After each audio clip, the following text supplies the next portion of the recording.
Hello and welcome to our special podcast series recorded within the framework of Cross-Regional Conference on Women in Tech, Tech Her Way from Learning to Leading, hosted by Business and Technology University and UN Women in partnership with other ecosystem actors. This conference brings together inspiring leaders, change makers and innovators from across regions to explore how we can close the gender gap in technology and create more inclusive and equitable innovation ecosystems. Today, I'm honored to be joined by Mariem Torosyan, who is a women's rights advocate and a social entrepreneur, founder and CEO of SafeU, a mission-driven AI-powered platform technology that addresses violence against women and as well as empowers organizations and institutions to be more proactive and to respond to violence cases in a more effective way. Mariem, thank you very much for being here with us today, for participating in the conference and for finding time to do this podcast with us. To begin, could you please introduce yourself in a few words and also tell us more about SafeU? So basically, what's the essence of the platform, of the product? I know that it's a mobile app for women who are in danger, as well as the software, a platform for state agencies and support institutions, support centers to be more proactive and to respond to violence cases in a more effective way. Could you please, what does the product actually do? Thank you, Mariam, for having me here. As you already introduced me, but I will add something about me. So my background is in human rights law, anthropology, and public health. But for the past, I would say, 10 years, I was engaged in tech space, AI innovation. And for the past 6 years, I was doing SafeU. And all my background from human rights law to public health and social entrepreneurship serves, of course, this mission, as we are on a mission to make sure that every woman in this world has an opportunity to be safe. And this way we're tackling violence against women, which is one of the biggest barriers also to gender equality and equal opportunities for women, so economically. And this is what we do. And ultimate goal, of course, for us is the prevention of violence. While we protect women, we make sure that we do have enough data and understanding of the issue and the patterns that we can inform policymakers to adopt preventive policies and programs. About SafeU, so the essence of the platform, the product is, first of all, safety, access to community, access to support services and resources, and also space for peer-to-peer discussions, access to psychological, legal support. So it's more about community when it comes to the app. And the platform, which is an AI platform, it's more system-facing and integrating with existing service providers and institutions that are responsible of that or have the mandate of women's protection or empowerment. And this is, again, the most important part of the prevention that is happening through the platform and enabling case management, better preventive policies and programs, both for governments and for service providers. Because basically, it's a complex network, so to say, connecting all the different actors or stakeholders who could be involved in this complex process. To go back to the origin story of SafeU, where did the idea come from? And you personally, why did you decide to basically dedicate yourself to this cause? Yes, that's a right way to put it, that I dedicated myself to this cause. I started this as a research with World Bank Group to find innovations that tackle gender-based violence. And at that time, when I started this research, I knew that I was pregnant. So I said it was going to be short, only 8-7 months, and then I will hand over the research. But something changed when I started listening to the stories, understanding the issue. Because before that, as a lawyer, as they were just more numbers and statistics. So I knew about the issue, but it was not about lived experiences of women that I encountered, and I started researching this more in depth and listening and seeing the problem as it is. And at one family gathering, I was already 7 months pregnant. An elderly woman looked at me and she said, "Oh, you look beautiful. It means that you're going to have a son. Plus, it's your first child. It must be a son." And I looked at her, smiled, said, "No, it's going to be a girl. I'm going to have a daughter." And her face changed. And she looked at me with this sadness and said, "Don't worry, the next one will be a boy." Oh my God. And I smiled back to her, but in me, I asked this question, like, what's wrong with this world that one woman has another woman? Exactly. That being a woman who is not even born yet is something undervalued, less important, or maybe she didn't want her to suffer as much as she did. There are many answers to these questions, that it's multiple layers, generational stereotypes, etc. But at that moment, I said, I don't want my daughter to be born and live in a world where there is violence against women, because the worst thing when it comes to discrimination against women and the women's issues is that we are killed because we're women.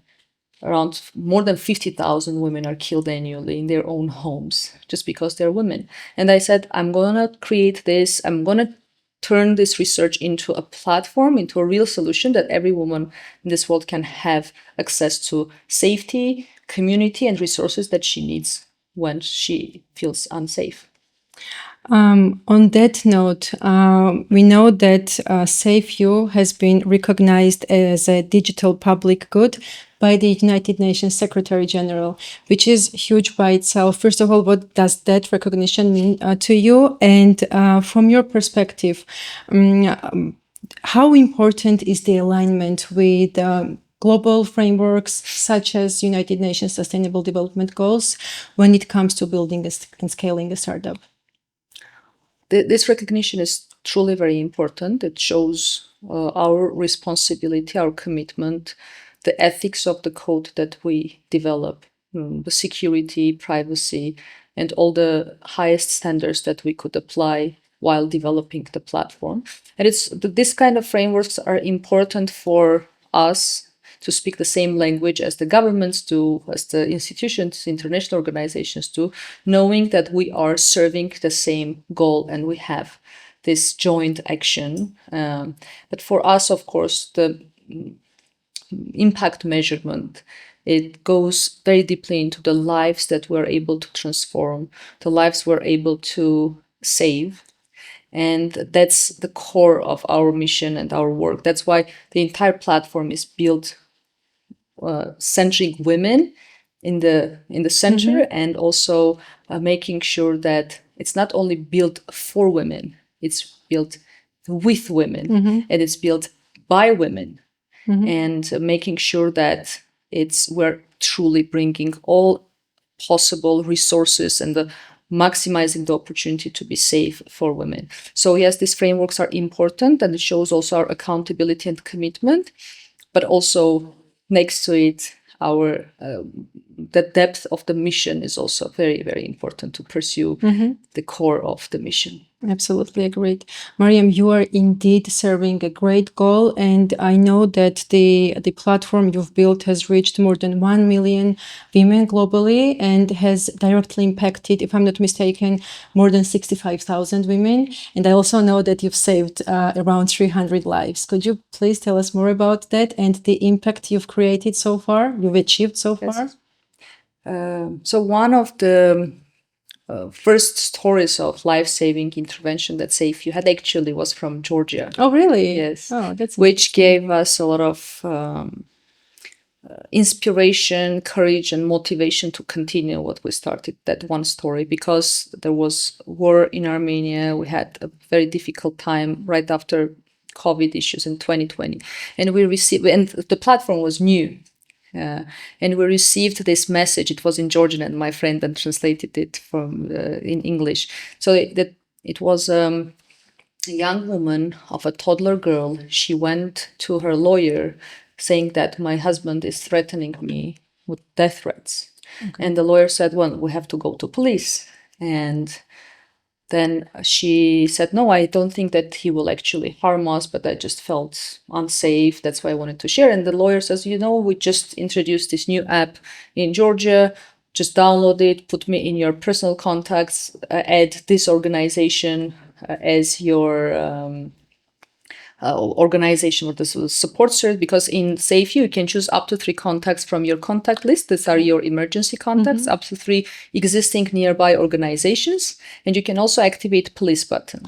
Okay. So she suggested to do this and download it. She downloaded the app, and ironically, 2 days after this, the ex-husband attacked her and their toddler girl near kindergarten. Wow. And as she explained later, she said nobody was around to help and I couldn't make any phone calls. But before he snatched the phone from my hands, I was able to press on the SafeU's SOS button. Oh. And the police arrived timely because the ecosystem worked. That's what we say. We build infrastructure and ecosystem of support, of safety. And everyone called each other and the police arrived timely and arrested this person, the attacker in the crime scene. And more than that, the audio recording captured during the incident, because when you press the SOS button, it also starts audio recording the case, was used as a pivotal piece of evidence by court. Wow. So that's also the prosecution part of it. That is amazing. Frankly speaking, I didn't know that you're also operating in Georgia. That is amazing. We learn something new every day. So basically, you're based in Armenia. In which countries is your app available? So Georgia? It's available in Armenia, Georgia, Iraq, Romania, Poland, in European Union, and also already in Estonia. In United States now we're in 1 state and expanding to 2 more states. And we are right now in the middle of launching it in Jordan. Wow, that's amazing. The next country is going to be Ukraine. We started working already in that direction because we work for Ukrainian refugees in Poland and Romania mainly. And this is very difficult context, but we understand that this kind of solution is very much needed right now. Was it easy for you to scale that quickly and in so many different markets? Probably it means that the demand is there, right? The society needs this kind of... There is a need for this for sure globally, because 1 in 3 women experience some form of sexual or physical violence, and every 10 minutes a woman is killed by a family member. And it is unfortunately very much needed, but I wouldn't say that it's easy to implement in new countries. It requires a lot of consolidation of resources, partners, international partners, local partners, because every country requires adaptation to their local culture, compliance to legislation, and many different things. So, and also a lot of negotiations before you bring it there. And I like that you asked, that we expanded quickly, even though in my perception, it is very slow. But I also understand that, yes, in 6 years, having 8 countries, it can be seen as success, but probably because I work in this mode of urgency. I know how urgent is the issue, but in the meantime, we have to be very patient with systems that are not as responsive, as quick, and they might not see this as urgent as it is actually. I see. Mariam, thank you very much for the great work that you're doing. And to finalize, maybe you could give a recommendation or a piece of advice to women who are thinking about using technology to create some positive impact in the society. Technology is a great tool by itself. It's and we are tremendously empowered nowadays by technology. Unfortunately, we're not using it as much for the humanity as we could, and unfortunately sometimes using it against us. My advice is, if you know what's the problem, if you see the communities that you work for and real life issues, and you find that passion, that spark in you, doesn't matter how difficult it's going to be, use the technology, build solutions, build something meaningful that you believe in. It's not going to be easy. There will be a lot of resistance that will be, even if it's so much needed, there will still be a lot of resistance. But once you know your purpose, let it guide you all the way to your mission. And B, sometimes I say this would be passionately patient, which means that let the passion guide you, but let it be something lasting, because you'll need also a lot of patience while you're building this path. Thank you so much for, first of all, for once again doing this amazing work. It is truly inspiring for me personally, I'm sure for the audience as well. And wish you all the success on your journey ahead. And thanks to the listeners for tuning in.